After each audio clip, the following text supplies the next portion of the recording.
आज काय घडलंय ते जाणून घ्या फक्त 90 सेकंदात।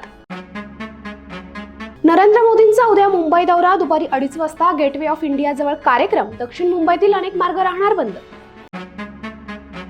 मुंबई महापालिकेतील स्थायी शिक्षण बेस्ट सुधार समित्यांच्या सदस्यांची नावं जाहीर, तर विरोधी पक्षनेतेपदी ठाकरे गटांच्या किशोरी पेडणेकरांची निवड।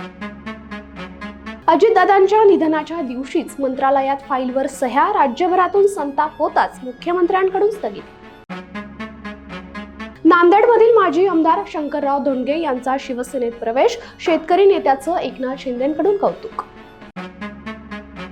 रोहित पवारांनी दिल्लीत खासगी गुप्तहेरांची भेट घेतली, दादांचा अपघात की घातपात, लवकरच सत्य समोर आणणार। जखमी कार्यकर्त्यांची काळजी घ्या, कसलीही कसर ठेवू नका। पुण्यातील भाजपाच्या राड्यानंतर हर्षवर्धन सपकाळांचा काँग्रेस कार्यकर्त्यांना फोन। महाशिवरात्रीला अब्दुल सत्तारांच्या मंदिर प्रवेशामुळे राजकारण पेटलं, उबाठा गटाकडून मात्र सत्तारांची पाठराखण।